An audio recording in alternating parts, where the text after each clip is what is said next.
ქართული ოცნების ხელისუფლება ყალბ ანგარიშებს იყენებს სახელმწიფო გზავნილების გასავრცელებლად. მითების დეტექტორის კვლევამ გამოავლინა, რომ რასაც ამ დღეებში ქართული ოცნება 2008 წლის ომის და Deep State-ის კავშირებზე ამბობდა, ყველაფერი კოორდინირებულად სოციალური ქსელების ტროლ კამპანიით იყო მხარდაჭერილი. სახელმწიფო მედიების იმედის, რუსთავი 2-ის და პოსტევეს გვერდებზე 230 საეჭვო ანგარიშიდან ყველა პროფილის ფოტო ხელოვნური ინტელექტით იყო გენერირებული.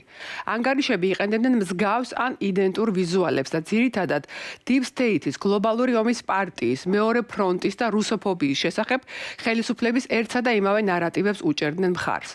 ტროლების და ბოტების მსგავსი ყალბი ქსელები მითების დეტექტორის მასალების მიხედვით დიუშენის კუნთოვანი დისტროფიის მქონე ბავშვების მშობლების პროტესტის დისკრედიტაციისთვისაც გამოიყენებოდა.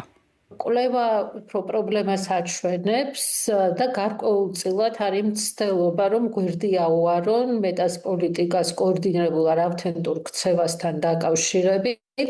ხელოვნური ინტელექტის გამოყენება ყალბი ანგარიშების გენერირებაში არის ახალი ტენდენცია, რომელიც პრინციპში პირველად დიუშენის სინდრომით დაავადებულთა შემთხვევაში გამოიკვეთა, როდესაც თქვათ გარკვეულ სახელისუფლებო გზავნილებს ძირითადად სამთავრობო მედიის პოსტებზე სწორედ ასეთი ანგარიშები იწონებენ.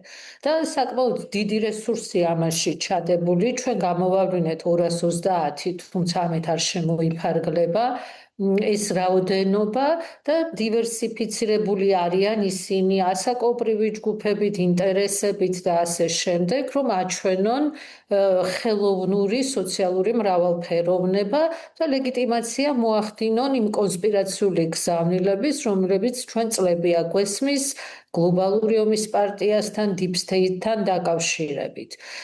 სხვა ტენდენცია დინდება, როდესაც მაგალითად ტროლს ციტირებს სახელმწიფო მედია და ესეც პრობლემაა, იმიტომ რომ ეს ადრე თუ ტროლები ერთმანეთთან იყვნენ დაკავშირებული და ერთმანეთის პოსტებს ან გზავნილებს აზიარებდნენ, რაც კოორდინაციაზე მიუთითებდა, ეხლა ეს კოორდინაცია მიიღწევა Facebook-ს მიღმა, როდესაც სამთავრობო მედია არარსებული ადამიანის გზავნილების ლეგიტიმაციას ახდენს კოორდინირებული გავრცელებით.